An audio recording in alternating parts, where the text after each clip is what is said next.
এই একটা পাপ যদি কেউ না করে ইনশাল্লাহ সে জান্নাতে যাবে। যতই পাপ করুক না কেন। বাসায় মা বোন যারা আছে অনেকেই দেখা যায় চুল আশ্রয় চিরুনি পরে গেলে বলে আজকে মেহমান আসবে। কি আসবে আজকে? মেহমান আসবে আজকে বললেই সে বাসা থেকে বের হচ্ছেন, আপনার পাঞ্জাবিটা একটু আটকে গেছে, আপনার স্ত্রী বলছে একটু বসে যান, অমঙ্গল হতে পারে, বসে। বাস মুশরিক, শিরক হয়ে গেল। মুসলিম সমাজে রন্ধ্রে রন্ধ্রে শিরক। এখন রাস্তাঘাটে উঠতে বসতে পেপার পত্রিকা খুললেই শিরক। পেপার খুলবেন রাশিফল, সিংহ রাশি কন্যা রাশি, দিনটা কেমন যাবে বিশ্বাস করলেই মুশরিক হয়ে যাবে। রাস্তার পাশে টিয়া পাখি দিয়ে ভাগ্য পরীক্ষা করছে, হাতটা দেখে দেন তো ভাই কি আছে, বললেই শিরক হয়ে যাবে। আংটি বিক্রি করছে, আংটি পরলে রোগ ভালো হবে, হাতে দিল রোগ ভালো হবে এই উদ্দেশ্যে, মুশরিক। হাতে দিয়েছে রোগ ভালো হবে, আমার ডায়াবেটিস ভালো হয়ে যাবে, বিসমিল্লাহ, ব্যাস মুশরিক। এই আকীদা নিয়ে পড়লেই মুশরিক। মুসলিম সমাজে অহরহ শিরক আছে।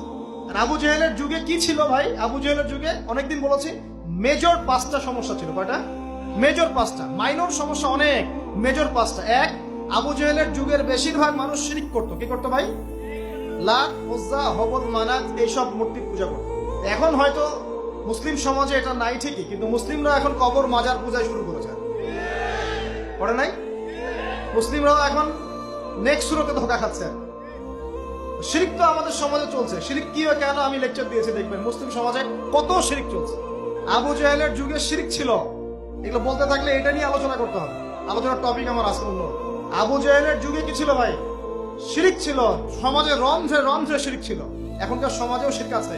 তারা লা ইলাহা ইল্লাল্লাহ না পড়ে শিরক করতো, আমরা পড়েও শিরক করি।